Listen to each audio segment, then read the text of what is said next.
Born into a world where my last name opens more doors than I care to walk through, you could say I had it all laid out for me.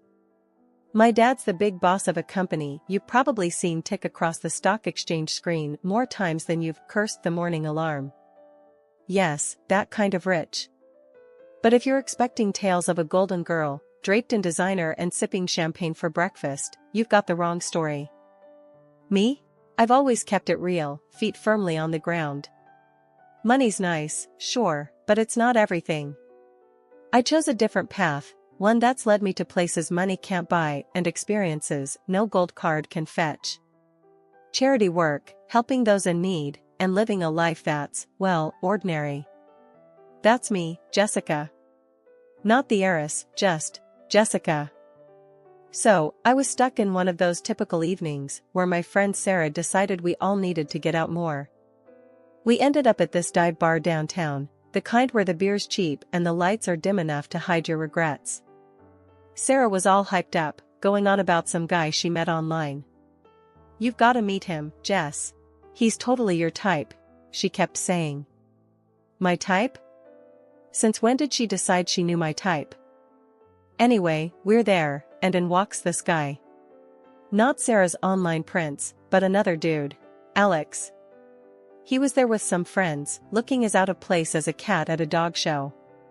He wasn't dressed to impress, just a simple tee, jeans, and this easy smile that kind of lit up the room. We got to talking, and it was easy. Like, really easy.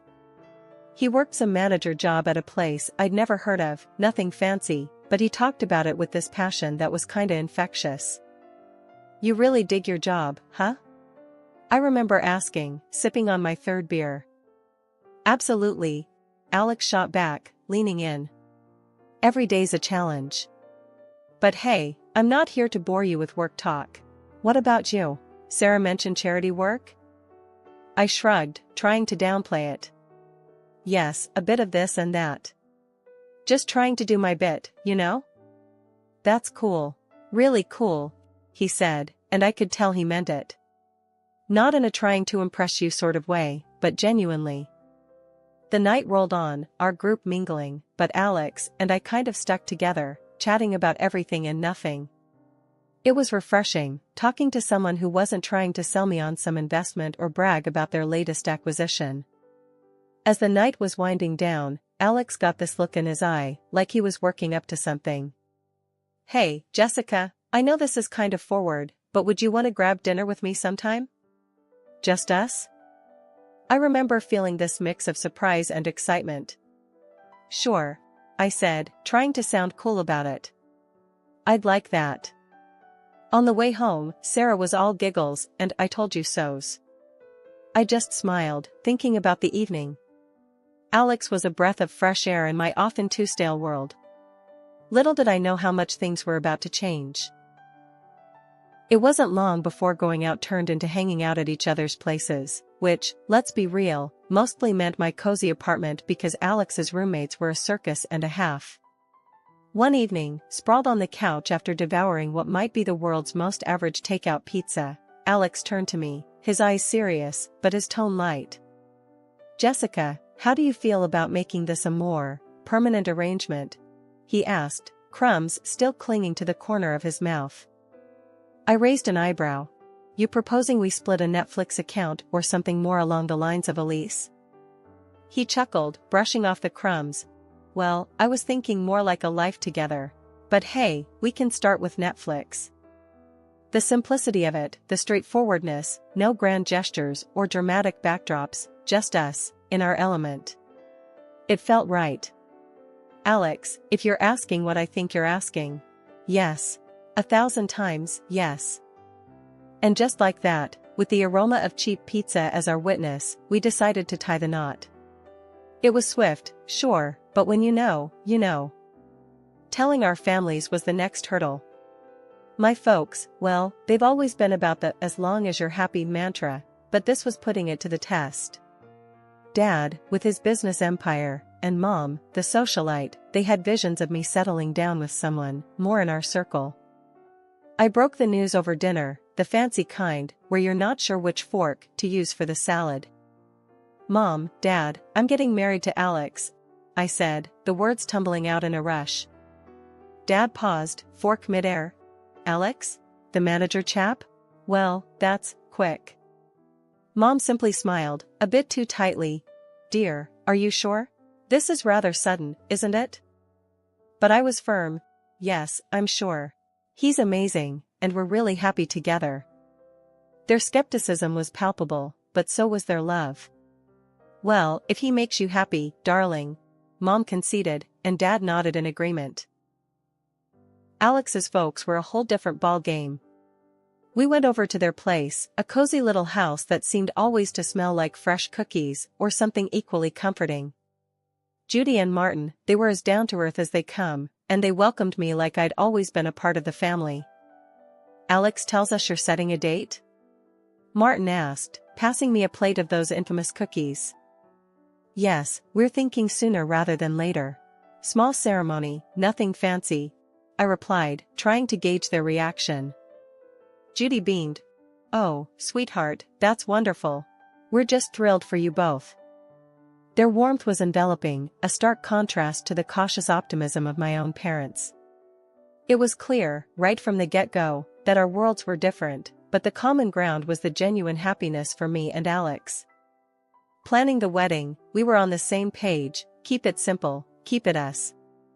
A small ceremony, close friends and family, and an open bar because, as Alex put it, if we're doing this, we're making sure everyone's having a good time. And that's how it went down. A swift engagement, not because we were rushing, but because everything just clicked into place. Amid the whirlwind, there were quiet moments, looks shared between us that said, "We're doing the right thing." And we really were. Living with Alex started off as everything I'd hoped for and more. We were like two peas in a pod, making our little corner of the world in that cozy, modern apartment I had rented.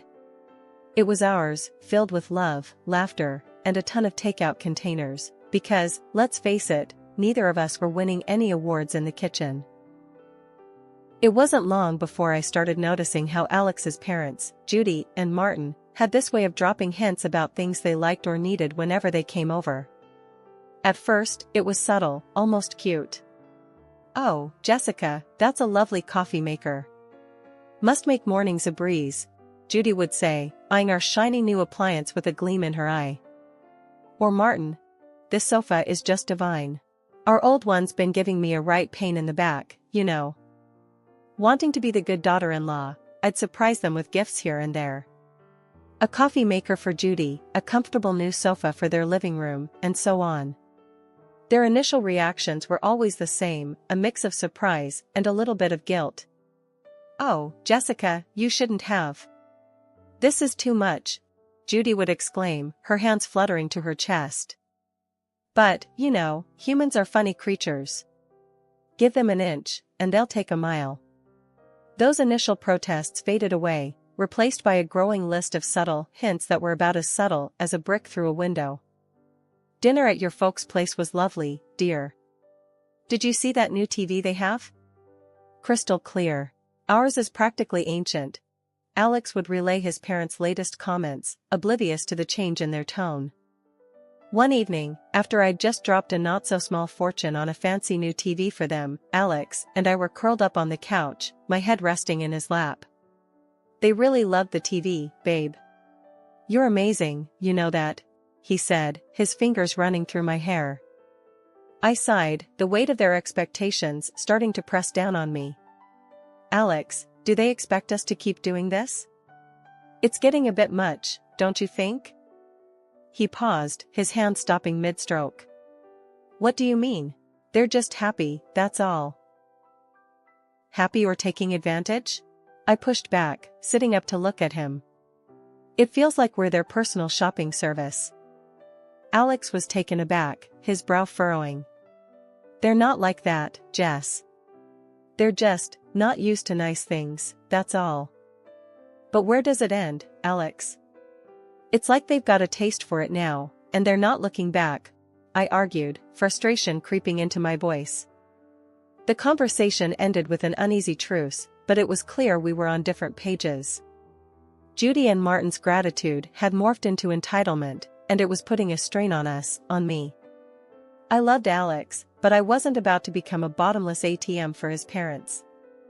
When my dad's company hit the skids, it felt like the rug was yanked out from under my feet. That cushy life? Poof, gone. And with it, the whole dynamic of my relationship took a nosedive. The shift wasn't gradual, it was like flipping a switch from daylight to darkness. I had to break the news to Alex and his folks, and let me tell you, that was a conversation I'd been dreading. Listen up, things are gonna get tight. Dad's company's tanking, and well, we're in for a rough ride, I said, trying to keep my voice steady, but the tremor was there, betraying my nerves. Alex's reaction was a gut punch. You're kidding me, right? What do you mean things are gonna get tight? You're telling me we can't live like we used to because of your dad's mess? His words were like ice, and for a second, I wished the floor would swallow me whole. Judy and Martin's faces were no better, their disappointment barely masked. This is quite the situation you put us in, Jessica, Martin added, his tone dripping with reproach. And just like that, the warmth and camaraderie we once shared evaporated, replaced by this cold expectation that somehow, I was to blame for my family's financial downturn. Moving in with them was hell dressed up as a temporary solution.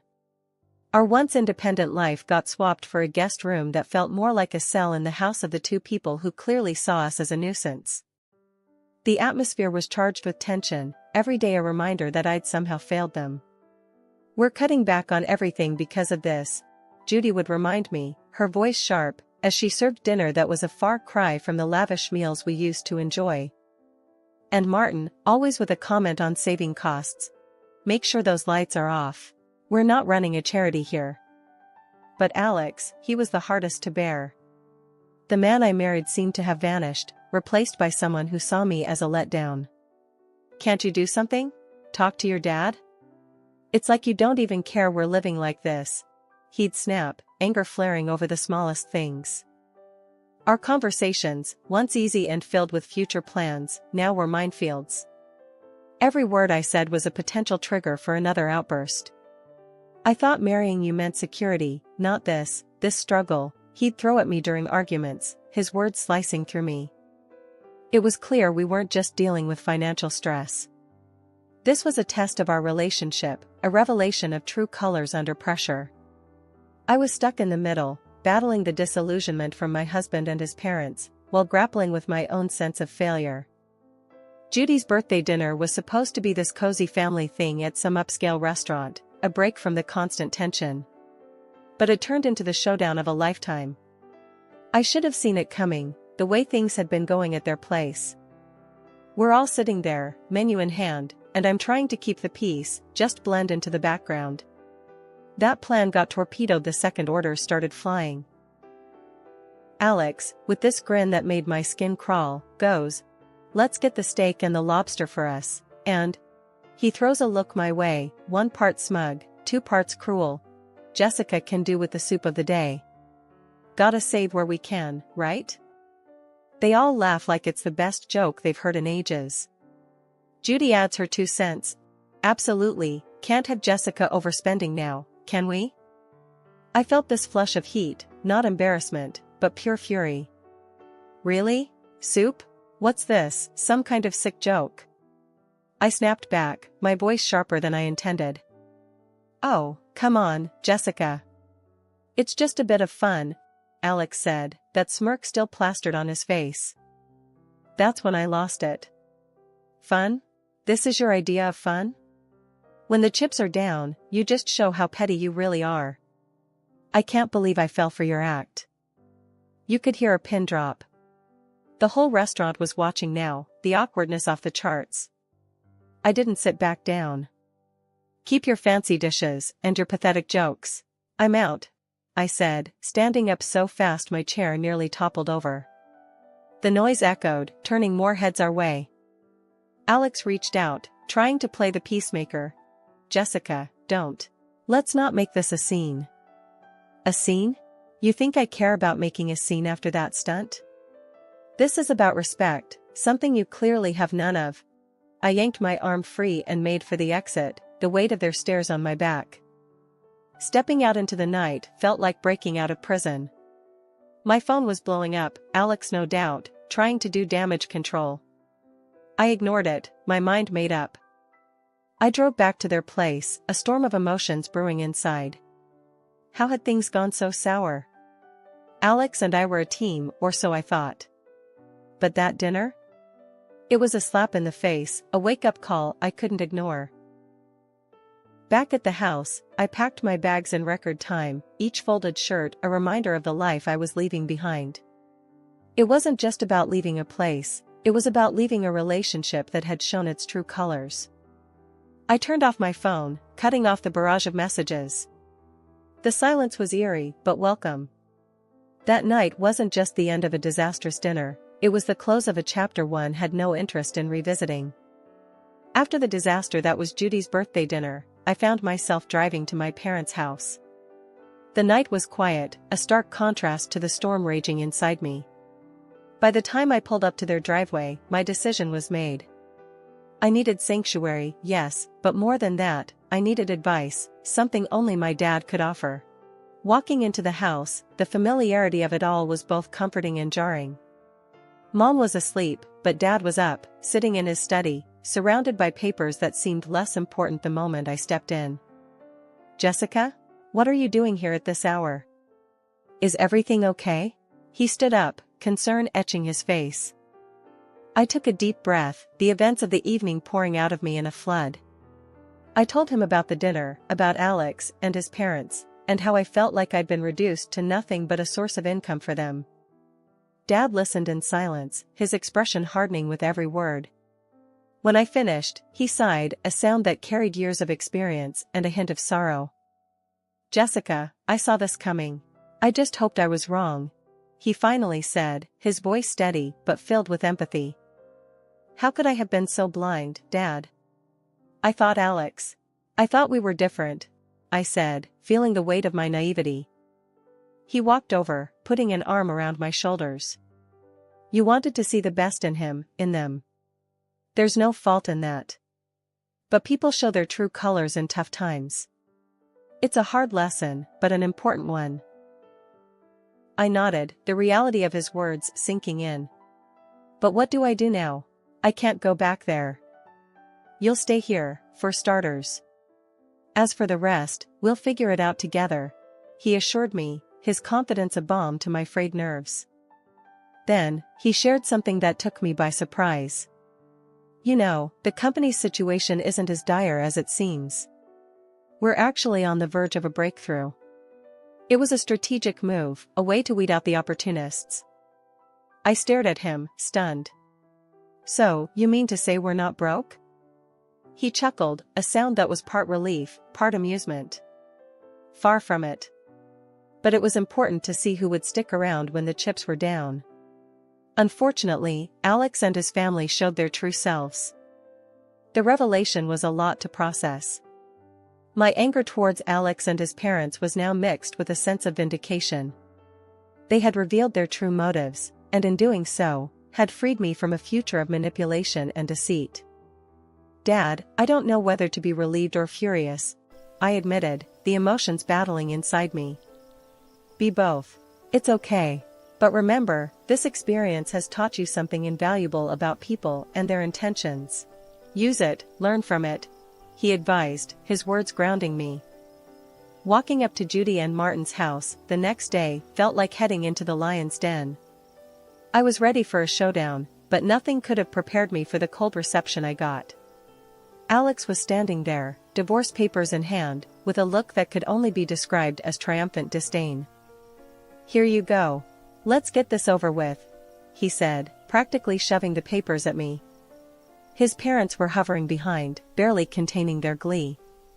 Finally getting rid of the freeloader, Judy snickered, and Martin nodded in agreement, a smug smile plastered across his face. Alex joined in. "Yes, turns out you're just an ordinary dummy without your daddy's money. Thought you'd cry, but guess what? We don't need a tearful mess around here." Their words stung, but not in the way they expected. I felt a bizarre mix of anger and liberation. I looked at the papers, then at them, and without a word, signed where I needed to.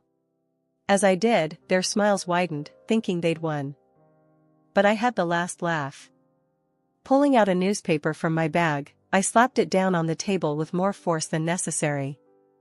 "Thought you might find this interesting," I said, my voice dripping with unrestrained satisfaction. The headline screamed about my dad's company making a monumental comeback, profits soaring higher than ever. Watching their faces drain of color was a sight I'd pay to see again. Judy and Martin's smugness vanished, replaced by shock, then desperation.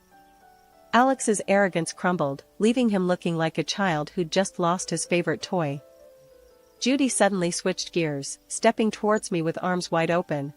"Oh, my sweet girl, it's all a big misunderstanding. Let's hug it out."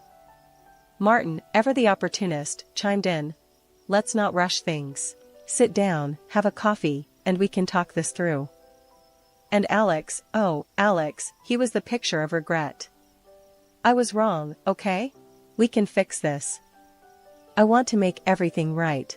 Please." Their sudden change of heart was almost comical. Almost. I couldn't help but laugh, a deep, hearty sound that felt cleansing. "You three are something else, you know that? But here's a newsflash for you, I'm done. Done with the lies, the manipulation, and the so-called family that only values me for my bank account." I turned to leave, their protests and pleas fading into the background. They called after me, a mix of desperation and disbelief in their voices, but I didn't look back. Not this time. After the spectacle at Judy and Martin's house, I was done. Not just with them, but with the whole sorry saga that had become my life. I needed a fresh start, a clean slate. So, I took some time, holed up at my folks' place, getting my head and heart back in the game. One afternoon, a couple of weeks after the divorce was finalized, I was out for coffee with Sarah, my ever-supportive friend who had been there through it all. "Girl, you look like a weight's been lifted," she commented, sipping her latte. I laughed, feeling lighter than I had in months. "You have no idea. It's like I can finally breathe again." Sarah leaned in, her expression turning serious. "So, what's next for you, Jess? You've got a clean slate now." I thought about it, stirring my coffee absent-mindedly. "I'm not sure, but I'm excited to find out. Maybe I'll travel, pick up some of the charity work I had to put on hold. As for love," I paused, giving her a wry smile. "I think I'll give that a miss for a while. Just make sure you're doing what makes you happy, okay? You deserve it after all that drama," she said, reaching over to squeeze my hand. "Thanks, Sarah. That's the plan." Not long after that conversation, my phone started buzzing with calls and messages from Alex. He was pleading, saying he'd changed, that we could start over. His parents even got in on the act, sending messages filled with apologies and invitations to talk things over. Sitting in my room, phone in hand, I couldn't help but laugh. The sheer audacity was almost admirable. Almost. I typed out a response, one I'd been mulling over for days. "Alex, moving on means moving forward, not going back to what broke you. I wish you all the best, but this is where our paths end for good. Take care." Hitting send felt like closing the final chapter of a book I'd been stuck in for too long. And just like that, I was ready to start writing a new one. The next few months were a blur of activity. I threw myself into my work, took up volunteering with a vengeance, and even booked a solo trip to a place I'd always wanted to visit. Life was full, and for the first time in a long while, it was fulfilling too. One evening, sitting on a balcony overlooking a bustling street in a far-off city, I realized I'd found what I'd been searching for all along: peace. The drama, the heartache, the betrayal, it all seemed like a distant memory. My phone buzzed with a new message, but this time, it was from a number I didn't recognize. Hesitantly, I opened it. It was from someone I'd met during my travels, someone who'd made me laugh and think in equal measure. "Hey, Jessica. How about dinner when you're back? No expectations, just food and good company." I stared at the message, a smile slowly spreading across my face. Maybe it was time to open my heart again, but on my terms, at my pace. Yes, I'd like that. I typed back, hitting send before I could second-guess myself. Looking out at the city lights, I felt a sense of excitement for the future. I had moved on, not just from Alex and his family, but from the person I was when I was with them. I was stronger, wiser, and ready for whatever came next.